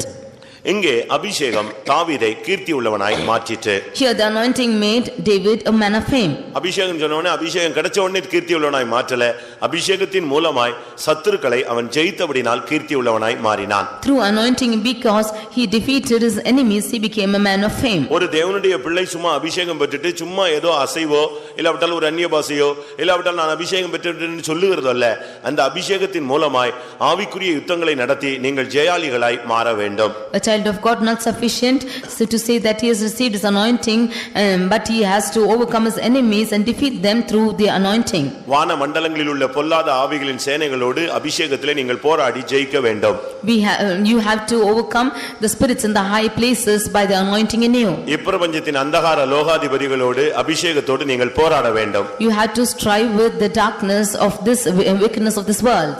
நீ சரியான விதத்துல சத்துருவை முறியடிக்க வேண்டும். You should in right way overcome this enemy. நீங்க அதை பிராக்டீஸ் பண்ணி நீங்க பழகணும். You should practice it in your life. முதலாம் நாளாகமம் First Chronicles 14 அதிகாரம் chapter 14.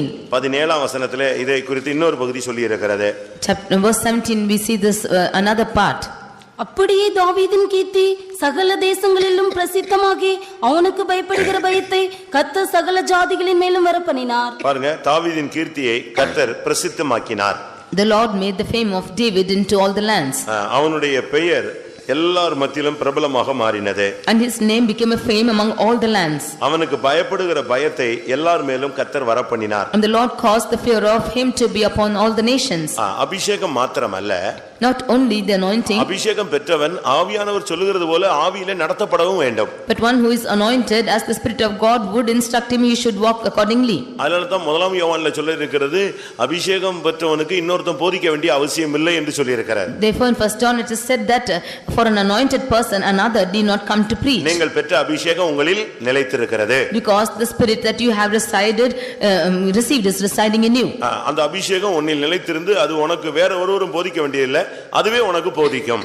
Because the Spirit of God is residing in you, then another need not come and teach you, but it itself will teach you. அபிஷேகம் பெற்றால் மட்டும் போதாது, தேவன் கற்பித்த காரியங்களை நாம் செயல்படுத்த வேண்டியது அவசியம். Dear beloved, not sufficient we have received the anointing, what the Lord did command us, we should practice it. 1 நாளாகமம் 1 Chronicles 14ஆம் அதிகாரம் chapter 14 16ஆம் வசனத்திலிருந்து 17 வசனம் வரை வாசிப்போம். 16 and 17.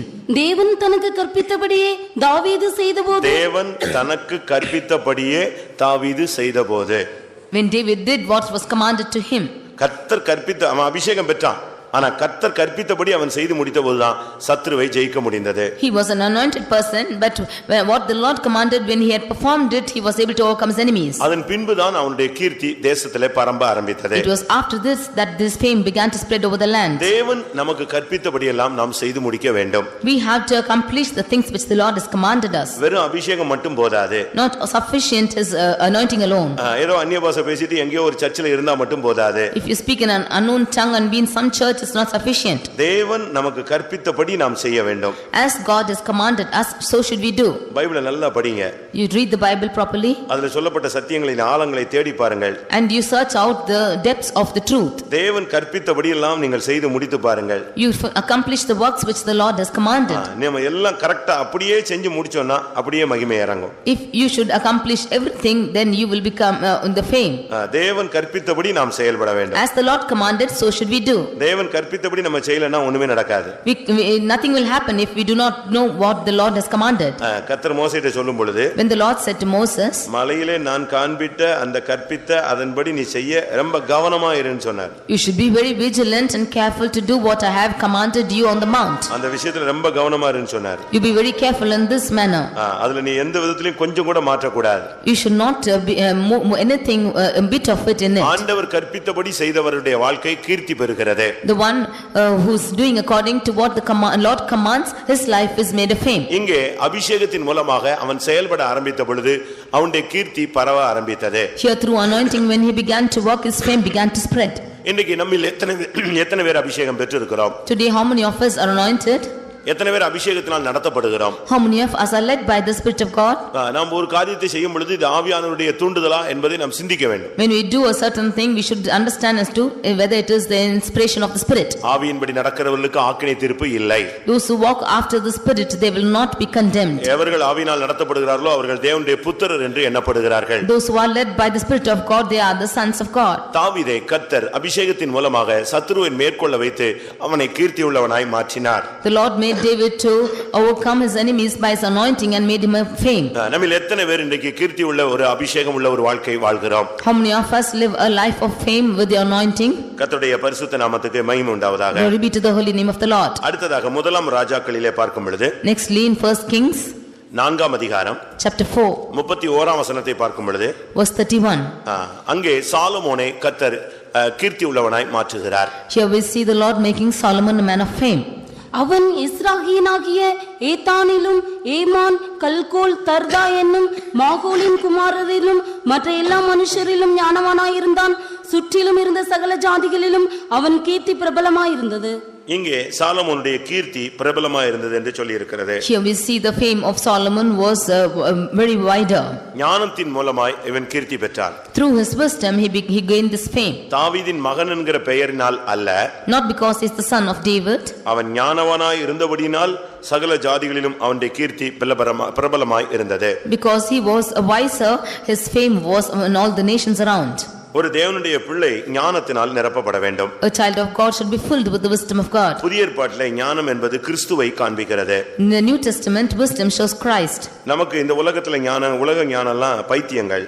But the worldly wisdom is all madness to us. முதலாம் கொரிந்தியர் 1:31 பார்க்கும் பொழுது அவரே தேவனால் நமக்கு ஞானமும் நீதியும் பரிசுத்தமும் மீட்புமானார் என்று சொல்லப்பட்டிருக்கிறது. In 1 Corinthians 1:31 we see that he has become righteousness, redemption and wisdom to us. கர்த்தருக்கு பயப்படுதல் ஞானத்தின் ஆரம்பம். The fear of the Lord is the beginning of wisdom. ஞானம் ஒரு மனிதனுக்குள்ளே வரும் பொழுது அவனை கீர்த்தி உள்ளவனாய் அந்த கிறிஸ்து அவனை மாற்றுகிறார். When wisdom comes into a person, then the Lord makes him of fame. இது கிறிஸ்துவுக்குள்ளான தெய்வீக சுபாவங்களை காண்பிக்கிறது. This shows the divine characters in Christ. இது கம்ப்யூட்டர் ஞானத்தை சொல்கிறதல்ல. This is not the wisdom of computers. இது இந்த உலகத்தில் உள்ள விஞ்ஞான ஞானத்தை சொல்கிறதல்ல. This is not the scientific knowledge in the world. இது மெய் ஞானத்தை சொல்கிறது. This shows the true wisdom. ரெண்டு விதமான ஞானம் பைபிள் சொல்லப்பட்டிருக்கிறது. There are two kinds of wisdom which the Bible refers to. பரத்திலிருந்து வருகிற ஞானம், மற்றொன்று பாதாளத்திலிருந்து வருகிற ஞானம். One is the wisdom from heaven and wisdom from the hell. நமக்கு எந்த ஞானம் இருக்கிறது என்பதை நாம் சிந்திக்க வேண்டும். We should think as to what wisdom we have.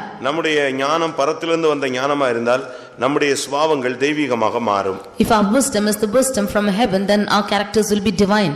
மற்றபடி உலக பிரகாரமான பேய்த்தனத்துக்கு அடுத்த ஞானத்தை நாம் பெற்றுக்கொள்ள கூடாது. We should not receive the wisdom which is according to foolishness. யாக்கோபு 3:14-15 பார்க்கும் பொழுது, In James 3rd chapter verse 14 and 15 when we அங்கே read, கசப்பு, வைராக்கியம், விரோதம், பெருமை இவைகளெல்லாம் பொய் சொல்லுதல் இவைகளெல்லாம் பரத்திலிருந்து வருகிற ஞானம் இல்லை என்று சொல்லி இருக்கிறது. we see that the bitterness, envying, strife and lying is not the wisdom from heaven. அந்த ஞானம் லௌகிக சம்பந்தமான ஞானம். This wisdom is concerning the world. அந்த ஞானம் ஜென்ம சுபாவத்துக்கு அடுத்த ஞானம். This wisdom is after the earthly things. 15 வசனம். அந்த ஞானம் பேய்த்தனத்துக்கு அடுத்த ஞானம். This wisdom is devilish. 15 வசனம் வாசிங்க. இப்படிப்பட்ட ஞானம் பரத்திலிருந்து இறங்கி வருகிற ஞானமாயிராமல் லௌகிக சம்பந்தமானதும் ஜென்ம ஸ்வபாவத்துக்குரியதும் பேய்த்தனத்துக்கு அடுத்ததுமாயிருக்கிறது. இது உலகத்தில் உள்ள ஞானத்தை காண்பிக்கிறது. This shows the wisdom of this world. லௌகிக சம்பந்தப்பட்டது, ஜென்ம சுபாவத்துக்குரியது, பேய்த்தனத்துக்கு அடுத்தது. It is earthly, sensual and devilish. ஆனால் 17 வசனத்தில் நான் பார்க்கும் பொழுது, But reading in 17th verse, அது பரத்திலிருந்து வருகிற ஞானத்தை சுட்டிக்காட்டுகிறது. it shows the wisdom from above. அது எப்படிப்பட்டது? How is this wisdom? ஒன்று சுத்தமானது, It is pure. இரண்டாவது சமாதானமானது, Secondly, it's peaceable. மூன்றாவது சாந்தம் உள்ளது, Thirdly, it's gentle, அடுத்து இரக்கம் உள்ளது, easy to be entreated. அடுத்து இரக்கத்தாலும் நற்கனிகளாலும் நிறைந்தது, Nextly, it's full of mercy and good fruits. அடுத்து பட்சபாதம் இல்லாதது, Nextly, it's without partiality அடுத்து மாயமற்றது. and it's without hypocrisy. இதைத்தான் நீதிமொழிகளிலே பார்க்கும் பொழுது, This is what when we read in Proverbs, ஞானம் தன் வீட்டை கட்டி தன்னுடைய 7 தூண்களை சித்திரம் தீர்த்தது என்று சொல்லி இருக்கிறது. we see that the wisdom hath built in her house and it has furnished its walls. இது ஞானத்துக்கு 7 தூண்கள், அதுதான் இங்கே சொல்லப்பட்டிருக்கிறது. There are 7 pillars for this wisdom. இங்கே நாம் பார்க்கும் பொழுது ஞானம் அந்த சாலமோனை கீர்த்தி உள்ளவனாய் மாற்றிட்டு, Here we see this wisdom has made Solomon a fame. இவன் ஒரு தகுதி இல்லாத ஒரு பெண்ணுக்கு பிறந்தவன். He is born to a woman who had no worthiness. அவனுக்கு இந்த உலகத்திலே ராஜாவாக கூடிய வாய்ப்பு கிடையாது. He had no chance of becoming a king in this world. அரண்மனையில ஒரு கோட்ரஸ்ல தான் சாலமோன் வாழ்ந்து கொண்டிருந்தான். He was living in a quarters in the palace. நிச்சயமாகவே அம்னோன் ராஜாவாக மாற்றப்பட்டு அவன் நிலைத்திருந்தால் சாலமோனுடைய கதி அதோகதிதான். If Amnon had become a king and if he had stood by it, his state of Solomon is gone. ஆனால் அவனை கர்த்தர் கிருபையாக ராஜாவாக மாற்றினார். But graciously the Lord made Solomon a king. அதனால் அவன் கீர்த்தி பெருகவில்லை. And because of that he was not famous. கர்த்தர் அவனை கேட்டார், உனக்கு என்ன வேண்டும் என்று. The Lord asked him what he wants. அப்பொழுது அவன் சொன்ன பதில் என்ன? What was his reply? எனக்கு ஞானம் வேண்டும் என்று கேட்டான். He asked for wisdom. கர்த்தர் அவனுக்கு ஞானத்தை கொடுத்தார். And the Lord gave him wisdom. அந்த ஞானம் தான் அவனை கீர்த்தி உள்ளவனாய் மாற்றிவிட்டது. It was this wisdom which made him a fame. அவனுடைய ஞானம் என்பது ரொம்ப விலையேற பெற்றது. His wisdom is more precious. அவனை எந்த விடுதலையும் அவனை தட்டவே முடியாது. No person can overcome his wisdom. ஒரு பொக்கையை கொண்டு வந்து அவன் கையில கொடுத்தாங்களாம். And they brought him a bouquet அதை வச்சாங்களாம். and they kept it for him. அதை தொடக்கூடாது. Nobody should touch it. நீர் ஞானி தானே, You are wise. அதுல எது ஒரிஜினல் எது டூப்ளிகேட்னு சொல்லுனாங்க. You say which is original and duplicate. ஞானத்துல நீ கண்டுபிடின்னு சொன்னாங்க. By your wisdom you spot it out. அவன் சொன்னானா கண்டுபிடிச்சிடலாமே ஈஸியான்னு சொன்னான். He said we can easily find it out. கண்டுபிடிங்கன்னு சொன்னாங்க. And they asked him to trace out. சில வீடுகள்ல இருக்கும், நீங்க போய் தொட்டு தொட்டு பாப்பீங்க அது இலை ஒரிஜினலா இல்லையான்னு தொட்டு தொட்டு பாப்பீங்க. In some houses you will go and touch and see if it is original or not. இவன் என்ன செய்தான் தெரியுமா? What he did was ஜன்னலை திறந்து விடுன்னு சொன்னான். he asked him to open the window. இங்க பூ வச்சிருக்கு, இதுல எது ஒரிஜினல் டூப்ளிகேட்னு கேட்டா இவங்க எல்லாரும் பார்த்துட்டு இருக்காங்க. அவன் கூர்ந்து கவனிப்பான். அவன் அதெல்லாம் ஒண்ணுமே பார்க்கல. ஜன்னலை திறந்து விடுன்னு சொன்னான். They thought that he will look on which is the original and duplicate, but he asked to open the window. ஒரு சில நிமிடத்துல ஒரு தேனி வந்து ஒரிஜினல் பூல வந்து உட்கார்ந்துருச்சு. In a few moments a honeybee came and sat on the original flower. அந்த தேனி உட்காருது பாரு, அதுதான் original. நான் கிட்டே வர வேண்டாம், அதான் கரெக்ட்னு சொன்னான். He said the honeybee is sitting and that is the original, I did not come near. நம்ம என்ன சொல்லுவோம்? What will we say? அது பச்சை சிவப்பு ஏதாவது 1 2 3 இப்படி சொல்லிட்டே வருவோம். We will say that it's red and green and some 1 2 or 3. அவனுடைய ஞானம் இன்னும் விலையேற பெற்றது. His wisdom was something precious. அவனுக்கு கொடுத்தது போல ஞானத்தை அதுக்கு முன்னும் பின்னும் யாருக்கு நான் கொடுத்ததில்லை என்று கர்த்தரே சொல்லிவிட்டார். The Lord said that this wisdom which he gave to him was not given to him before or after. புதிய ஏற்பாட்டிலே கர்த்தர் தான் நமக்கு ஞானம், அவர்தான் நம்மை மேன்மையுள்ளவனாய் மாற்ற முடியும். In the New Testament our God is our wisdom and he alone can magnify us. கிறிஸ்து இல்லாவிட்டால் நம்ம எல்லாரும் ஒரு பூஜ்யம். If Christ is not there we are all zero. கிறிஸ்து நமக்கு முன்னால வர வர அவர் எண்களாக நம்மை கூட்டிக் கொண்டே போகிறார்.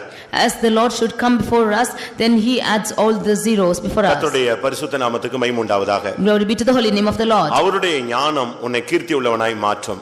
And his knowledge will make us அவருடைய fame. ஞானம் என்பது பாவத்தை விட்டு விலகி வாழ்கிற, பொல்லாப்பை விட்டு விலகுவதே புத்தி ஞானம் என்று சொல்லப்பட்டிருக்கிறது. His wisdom is departing from evil is wisdom.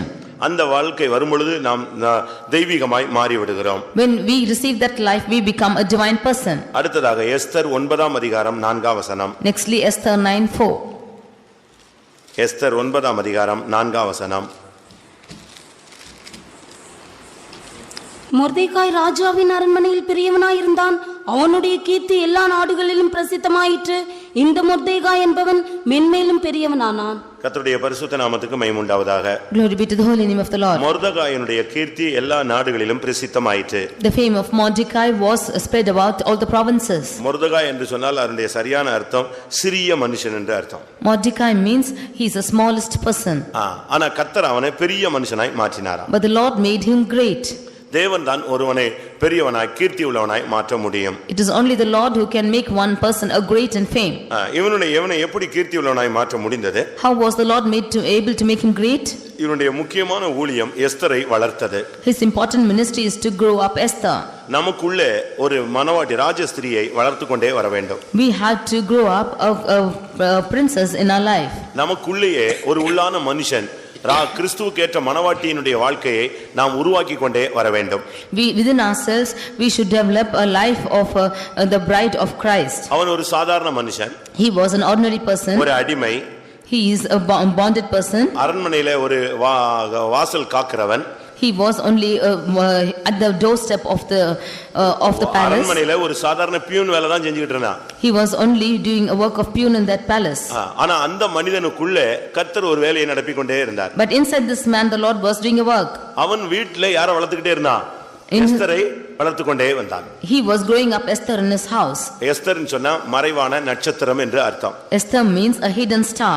ஒரு நட்சத்திரம் அவன் வீட்டிலே வளர்ந்து கொண்டே வந்தது. A star was growing up in his house. அதுதான் முக்கியமானது. That is most important. அதுதான் சிங்காசனத்துக்கு கொண்டு வந்து நின்றது. That is what bringing to the throne. இது எதை காண்பிக்கிறது? What does it show? நமக்குள்ளே ஒரு ராஜஸ்திரி ஒரு மனவாட்டியினுடைய வல்ல தன்மை உருவாகி வளர்ந்து கொண்டே வர வேண்டும். We need the tendency of the bride should always to be developing us and growing in us. Esther ராஜஸ்திரியாக மாற்றப்படாவிட்டால் இந்த மொர்தெகாயினுடைய ஊழியம் அப்படியே ஜீரோவாக போயிருக்கும். If that Esther would not become a queen, then the life of Mordecai will become a zero. அந்த எஸ்தரின் மூலமாகத்தான் இவன் ஃபேமஸ் ஆக ஆரம்பித்தான். And it was through Esther that he became a fame. நமக்குள்ள ஒரு மனவாட்டி, ஒரு உள்ளான மனுஷன் கிறிஸ்துவுக்கு ஏற்ற மனவாட்டியாக உருவாகிக்கொண்டே வர வேண்டும். When a bride is being formed within us, within ourselves. இன்னும் 3ஆம் கிளாஸ் பிள்ளைகள் போலவே நம்ம இருக்க கூடாது. We should not be as a third class children. நம்முடைய பேச்சு, நம்முடைய கிரியைகள் எல்லாம் மனவாட்டிக்குரியதாக மாறிக்கொண்டே வர வேண்டும். Our talking and our working should all be in the experience of a bride. நமக்குள்ளேயே ஒரு ராஜஸ்திரீ உருவாகிக்கொண்டே வர வேண்டும். Within ourselves itself a queen should be formed in us. அதுதான் சங்கீதத்துல சொல்லி இருக்கிறது, ராஜஸ்திரீ உள்ளாக பூரண மகிமை உள்ளவள் என்று சொல்லி இருக்கிறது. We see that the king's daughter is all glorious within in Psalm. சங்கீத 45:13 பார்க்கும் பொழுது, In Psalm 45:13 when we read, ராஜகுமாரத்தி உள்ளாக பூரண மகிமை உள்ளவள். the king's daughter is all glorious within.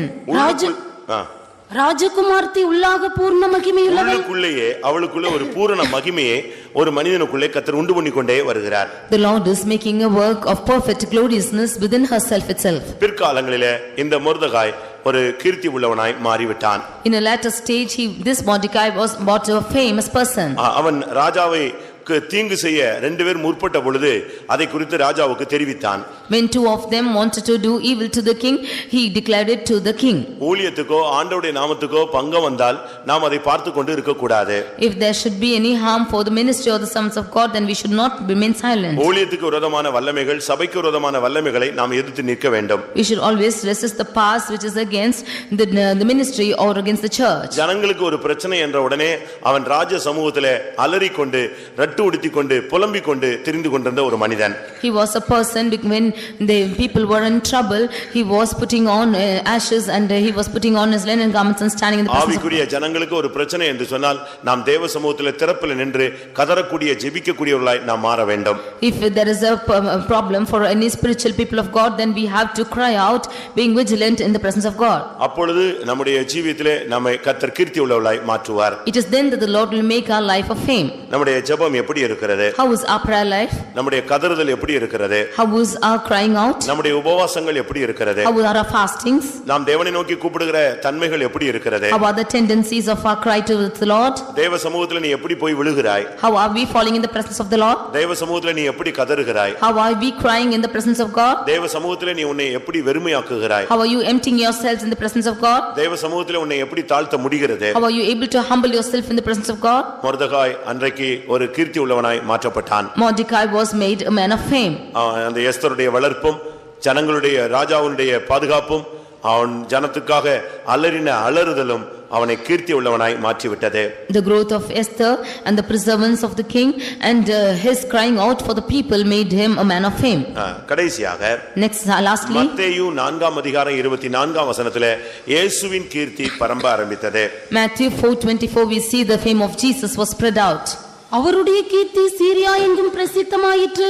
அப்பொழுது பலவித வியாதிகளையும் வேதனைகளையும் அடைந்திருந்த சகல பிணியாளிகளையும் பிசாசு பிடித்தவர்களையும் சந்திரரோகிகளையும் திமிர்வாதக்காரரையும் அவரிடத்தில் கொண்டு வந்தார்கள். அவர்களை சுஸ்தமாக்கினார். இங்கே இயேசு கீர்த்தி உள்ளவராய் மாறினார். Here Jesus became fame. மத்தேயு 4:24 அடுத்து 14 மத்தேயு 14:1 நாம் இந்த ஆண்டவருடைய நாமம் கீர்த்திப்பட்டதை நாம் பார்க்க முடியும். See in Matthew 4:24 and 14:1 we see the fame of Jesus was spread out. லூக்கா 4:37 லூக்கா 5:15 அவருடைய கீர்த்தி பிரசித்தமாயிற்று என்றும் நாம் பார்க்க முடியும். In Luke 37 and 5:15 we see that the fame of Jesus was spread. இவைகளில் எல்லாம் ஆண்டவருடைய நாமம் கீர்த்தி பெற்றது சொல்லப்பட்டிருக்கிறது. In all these are the fame of Jesus told. அவருக்கு பயங்கர எதிர்ப்புகள் இருந்தது. There were many resistance against him. அவருடைய உபதேசத்தை எதிர்த்தார்கள். They resisted his doctrine. அவருடைய மலை பிரசங்கத்தை எதிர்த்தார்கள். They resisted his sermon on the mount. அவருடைய ஊழியத்தை எதிர்த்தார்கள். They resisted his ministry. ஆனாலும் அவருடைய கீர்த்தி பரவிக் கொண்டே இருந்தது. Yet his fame was increasing. அதுக்கு காரணம் என்ன? What is the reason of it? அங்கே நடந்த அற்புதங்கள் அடையாளங்கள். All the miracles and signs which took place. அற்புத அடையாளங்கள் நம்முடைய வாழ்க்கையில வரும் பொழுது கர்த்தர் நம்மை கீர்த்தி உள்ளவர்களாய் மாற்றுகிறார். When miracles and signs will take place, then the Lord will make us a fame. ஒரு தேவனுடைய பிள்ளை வாழ்க்கையில அற்புதங்கள் அடையாளங்கள் செய்யக்கூடிய சக்தி உள்ளவனாய் மாற வேண்டும். People of God should always have the capacity to perform miracles and signs before God. ரெண்டு காரியம் இருக்கிறது. There are two things to happen. ஒன்று நாம் அற்புதம் அடையாளமாய் மாறுவது. One thing is we becoming a sign and a wonder. மற்றொன்று நம் மூலமாய் அற்புத அடையாளங்கள் நடப்பிக்கப்படுவது. Secondly, through us signs and wonders being done. நானும் ஆண்டவர் கொடுத்த பிள்ளைகளும் சீயோன் பர்வதத்திலே அற்புதங்களாகவும் அடையாளங்களாகவும் இருக்கிறோம். இது கிறிஸ்துவுக்குள்ளான தெய்வீக வாழ்க்கையை காண்பிக்கிறது. I and the children who are with me will be as signs and wonders on Mount Zion. This shows a miraculous life in Christ. இரண்டாவது பரிசுத்த ஆவியினாலே அற்புதங்களை செய்கிற சக்தி நமக்குள்ள இருந்து நம்மை கீர்த்தி உள்ளவனாய் மாற்றுகிறது. Secondly, through the Holy Spirit we doing miracles is making us a man of fame. நாம் ஜெபிக்கும் பொழுது, when we are praying, நாம் கை வைக்கும் பொழுது, when we lift up our hands, கர்த்தர் அற்புதங்களை செயல்படுத்த ஆரம்பிக்கிறார். the Lord is starting to do miracles.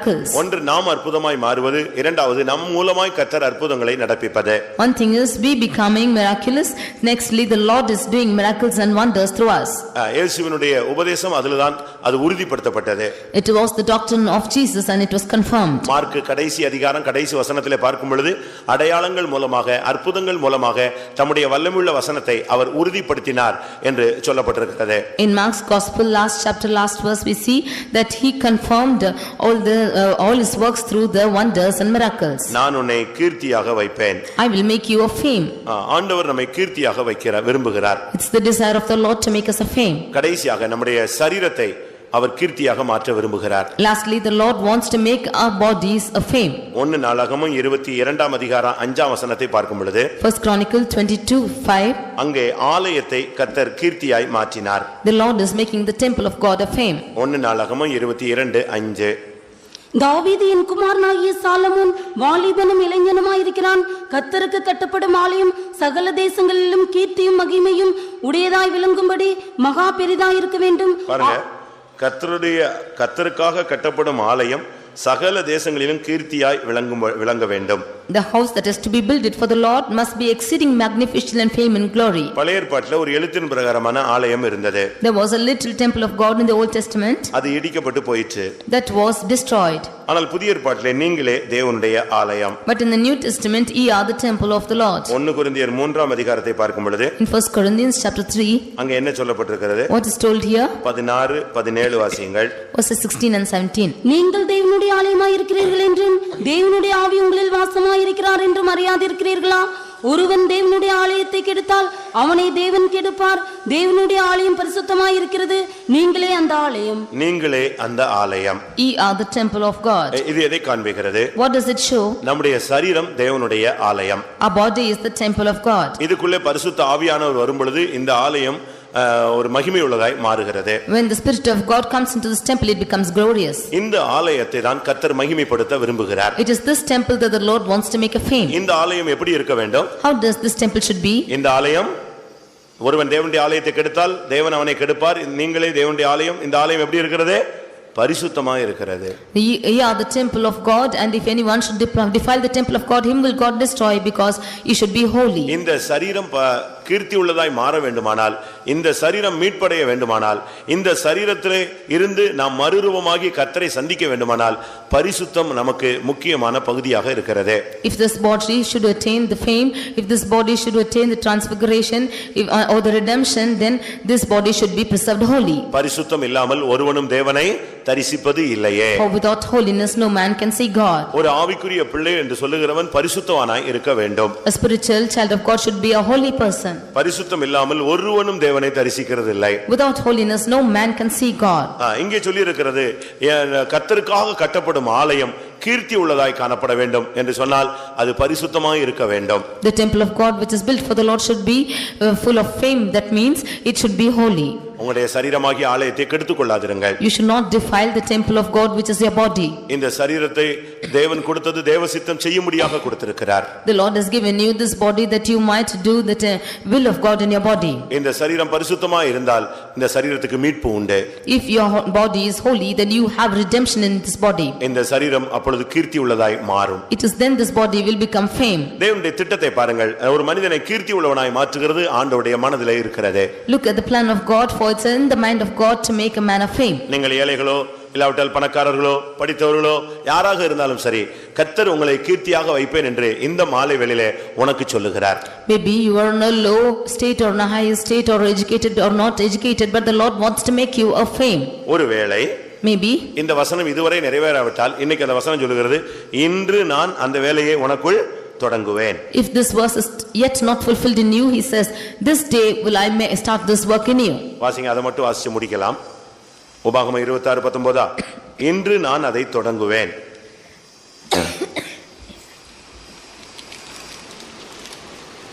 நான் உண்டு பண்ணின எல்லா ஜாதிகளை பார்க்கிலும் புகழ்ச்சியிலும் கீர்த்தியிலும் மகிமையிலும் உன்னை சிறந்திருக்கும்படி செய்வேன் என்றும் நான் சொன்னபடியே நீ உன் தேவனாகிய கர்த்தரான எனக்கு பரிசுத்த ஜனமாயிருப்பாய் என்றும் அவர் இன்று உனக்கு சொல்கிறார் என்றான். இன்று உனக்கு அதை சொல்லுகிறார். The Lord is confirming it this day.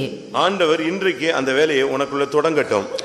May the Lord begin this work today in you. ஒரு ஆவிக்குரிய பிள்ளைக்குள்ளே கர்த்தர் அந்த வேலையை நடப்பிக்கட்டும். In a spiritual child of God, may the Lord begin this work. நமக்குள்ள அந்த வேலை நடந்தால் எவ்வளவு மகிமையாக இருக்கும். How glorious it will be if that work takes place in us. இன்று நான் அதை தொடங்குவேன். This day will I begin that work. ஒரு ஆவிக்குரிய மனிதன் தேவனுடைய பிள்ளையாக மாறும் பொழுது இந்த மகிமையான வேலை இன்றைக்கு தொடங்குகிறது. When the child of God becomes a spiritual person, then the Lord begins his work this day. உபாகமம் 2:25 கர்த்தர் சொல்றார், இன்றைக்கு இதை தொடங்குவேன். அப்படிதானே? வானத்தின் கீழ் எங்கும் உள்ள ஜனங்கள் உன்னாலே திகிலும் பயமும் அடையும்படி செய்ய இன்று நான் தொடங்குவேன். This day will I begin that work. ஆண்டவர் இன்றைக்கு ஒரு மகத்தான வேலையை செய்ய விரும்புகிறார். The Lord wants to do a magnificent work this day. நான் உன்னை கீர்த்தியாக வைப்பேன். I will make you a fame. மோசேயை கீர்த்தியாக வைத்த தெய்வம், The Lord who made Moses a fame. யோசுவாவை கீர்த்தியாக வைத்த தேவன், The Lord who kept Joshua a fame. தாவீதை கீர்த்தியாக வைத்த தேவன், The Lord who kept David a fame. சாலமோனை கீர்த்தியாக வைத்த தேவன், The Lord who made Solomon a fame. மொர்தெகாயை கீர்த்தியுள்ளவராய் மாற்றின தேவன், The Lord who made Mordecai a fame. தன்னுடைய குமாரனாகிய இயேசு கிறிஸ்துவை கீர்த்தியுள்ளவராய் மாற்றின தேவன், The Lord who turned his son Jesus Christ to be a fame. தன்னுடைய பரிசுத்த ஆலயத்தை கீர்த்தியாக மாற்றின தேவன், The Lord who made the Holy Spirit a fame. இப்பொழுது தேவனுடைய வசனத்தை கேட்கிற உன்னையும் கீர்த்தியாக வைப்பேன் என்று உனக்கு சொல்லுகிறார். The Lord promises you who are hearing this word that he will make you a fame. ஆண்டவரே, இந்த வார்த்தை எனக்குள் நிறைவேற வேண்டும் என்று விரும்புகிறவர்கள் கண்களை மூடி முழங்கால் படியிடுவோம். All those who want this word to be fulfilled in you, close your eyes and kneel down. இந்த வார்த்தை ஒரு வெறும் வார்த்தையாக போய்விடக் கூடாது. This word should not go just a word. ஒரு மனிதனை கீர்த்தியாய் மாற்ற வேண்டுமானால் கர்த்தர் அவனுக்குள்ளே கிரியை செய்ய ஆரம்பிக்க வேண்டும். If the Lord should make a man of fame, then the Lord should work in him. கர்த்தர் இன்றைக்கு நான் அதை தொடங்குவேன் என்று சொல்லுகிறார். And the Lord says that he will begin that this day. உன் சிறையிருப்பை திருப்பும் பொழுது நான் உன்னை கீர்த்தியாய் மாற்ற முடியும் என்று சொல்லுகிறார். He says when he turns his captivity, your captivity, he can do this work. ஜலத்திலிருந்து எடுக்கப்பட்ட மோசேயை கர்த்தர் கீர்த்தியுள்ளவனாய் மாற்றினார். And Moses who was taken up from the water, he was made a fame. பார்வோனுடைய குமாரத்தின் மகன் என்பதை வெறுத்த அந்த மோசேயை கர்த்தர் கீர்த்தியுள்ளவனாய் மாற்றினார். Moses who hated to be called the son of Pharaoh's daughter was made a fame. அநித்தியமான பாவ சந்தோஷங்களை தெரிந்து கொள்வதை பார்க்கிலும் தேவனுடைய ஜனங்களோடு துன்பங்களை அனுபவிப்பதை தெரிந்து கொண்ட மோசேயை கர்த்தர் கீர்த்தியுள்ளவனாய் மாற்றினார். He esteemed the riches of Christ greater riches to suffer with the people of God greater than the riches in Egypt. ஆசரிப்பு கூடாரத்தை விட்டு பிரியாத யோசுவாவை கர்த்தர் கீர்த்தியுள்ளவனாய் மாற்றினார். And Joshua who did not depart from the tabernacle, the Lord made him a fame. பணிவிடை ஆவியுள்ள யோசுவாவை கர்த்தர் கீர்த்தியுள்ளவனாய் மாற்றினார். And Joshua who had the spirit of service, the Lord made him a fame. அபிஷேக தைலம் என்னும் வல்லமையை பெற்றுக்கொண்ட தாவீதை கர்த்தர் கீர்த்தியுள்ளவனாய் மாற்றினார். And David who received the anointing oil upon him, the Lord made him a fame. அவனோடு போராடின சத்துருக்களை கீழ்ப்படுத்தி ஜெயிக்க வைத்து கர்த்தர் அவனை கீர்த்தியுள்ளவனாய் மாற்றினார். The Lord had overcome all the enemies which were rising against him and made him a fame.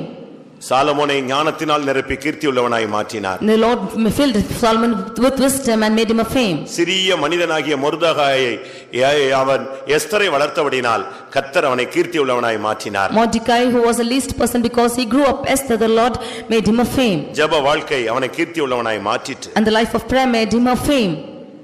அற்புதங்கள் அடையாளங்கள் இயேசுவை கீர்த்தியுள்ளவனாய் மாற்றிற்று. And miracles and wonders made Jesus a fame.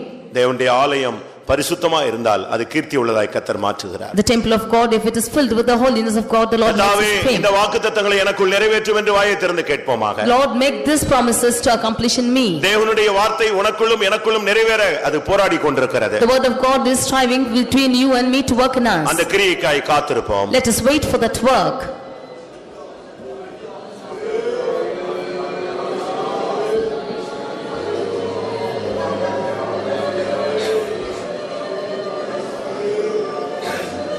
Hallelujah, hallelujah, hallelujah. Praise the Lord, praise the Lord, praise the Lord, praise the Lord, praise the Lord. Yankadabalam tidikadatirania. Ribakadabalaka tidikadabaka tidabalam tidibikadabakadabaka tidabania. Rikabania risharam tidibikadabikatadam tidikadabtidam. Rikabalaba tidibikadam. Amen. பிரியமானவர்களே, புதிய ஏற்பாட்டிலும் அநேகரை கீர்த்தி உள்ளவளாய் மாற்றின தேவன், பழைய ஏற்பாட்டிலும் அநேகரை கீர்த்தி உள்ளவளாய் மாற்றின தேவன் இந்த மாலை வேளையிலே உங்களையும் கீர்த்தி உள்ளவளாய் மாற்ற அவர் வாஞ்சிக்கிறார். இந்த பிரசங்கம் ஒரு ஸ்டடி அல்ல, உன்னை மாற்றக்கூடிய ஜீவனுள்ள வல்லமை உள்ள வார்த்தை. ஆமென். உனக்குள் நிறைவேற போகிறது. அதனால தான் கர்த்தர் உன்னோடு பேசுகிறார். உனக்கு சம்பந்தம் இல்லாததை கர்த்தர் உன்னோடு பேசுவது இல்லையே. இந்த வார்த்தை உனக்குரியதா இருக்கிற அப்படினால் தான் உன்னை கொண்டு வந்தார். இந்த வார்த்தை உனக்குரியதா இருந்தபடினால் அவர் உன்னோடு பேசினார். ஆமென். எத்தனை பேர் விசுவாசிக்கிறீர்கள்? அப்படியானால் இந்த வாக்குத்தத்தத்தை சொந்தமாக்கிக் கொள்ளுங்கள். ஹல்லேலூயா. ராய்டபாகடபாக திரிபிகடபாகடபாகதடபா. ஓ ரபகடபகடபகதிரபகடபகதிரபகதிரபனம். ரிபிகடபகதிரபகதிரமானியா ஷடபலகடபகடபகதிரகடா. ஆமென். தேவனுடைய திட்டத்தை மறந்து ஆடு மேய்த்து கொண்டு உலக குடும்பம், பிள்ளைகள், மனைவி, ஆடு, வனாந்தரம் என்று சுற்றி கொண்டிருந்த மோசேயை கீர்த்தியாய் ஒரு தேவனால் மாற்ற முடியுமானால் ஏன் உன்னை மாற்ற முடியாது? ஒரு வாலிப பிராயத்திலே ஆசரிப்பு கூடாரமே போதும் என்று கிடந்த மனிதனை அவர் கீர்த்தி உள்ளவனாய் மாற்ற முடிந்தால் கர்த்தருடைய சமூகத்திலேயே கிடக்கிற உன்னை மாற்ற முடியாதா? ஹல்லேலூயா. ஆமென். ஆடு மேய்த்த ஒரு சிறுவனை அபிஷேகத்தினால் கீர்த்தி உள்ளவனாய் மாற்ற முடியும் பொழுது, அபிஷேக தைலம் பரிசுத்த ஆவியானவர் உலகத்தில் இருக்கிறவனிலும் உனக்குள் இருக்கிறவர் பெரியவர், உன்னை கீர்த்தி உள்ளவனாய் மாற்ற முடியாதா?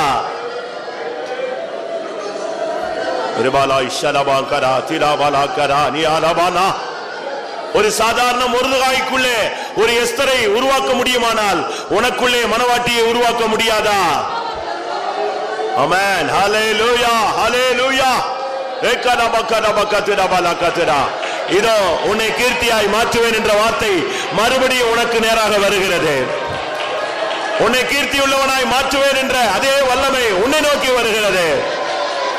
அன்னைக்கு மோசேயை நோக்கி சென்ற வார்த்தை, யோசுவாவை நோக்கி சென்ற வார்த்தை, தாவீதை நோக்கி சென்ற வார்த்தை இதோ இந்த கூட்டத்திலே அமர்ந்திருக்கிற உன்னை நோக்கி வருகிறது. முழங்கால் படியிட்டு தேவனுடைய வார்த்தையினாலே நீ போராடி கொண்டிருக்கிறாயே, உன்னை நோக்கி இந்த வார்த்தை வருகிறது. ரவாலியா கரா திராலியாலாம் திராகரா திரிபிகரா கத்துரானியா. ஆமென், ஆமென். கைகளால் கட்டப்பட்ட அந்த சாலமோனுடைய ஆலயத்தை அவர் கீர்த்தி உள்ளவனாய் மாற்ற முடியுமானால் தேவனுடைய கையினால் உருவாக்கப்பட்ட உன்னை கீர்த்தி உள்ளவனாய் மாற்றுவது எவ்வளவு சுலபமான காரியம். ஆமென். இந்த வசனத்தை விசுவாசித்தால் இன்றையிலிருந்து அந்த வேலை உனக்குள் தொடங்குகிறது. இன்றையிலிருந்து கர்த்தர் உன்னை கீர்த்தியாய் மாற்றுகிறார். அதற்குரிய வார்த்தை, அதற்குரிய அபிஷேகம், அதற்குரிய கிருபை, கிரியை இதோ தொடங்கட்டும். துராபாலா காராமா காத்துராமானி.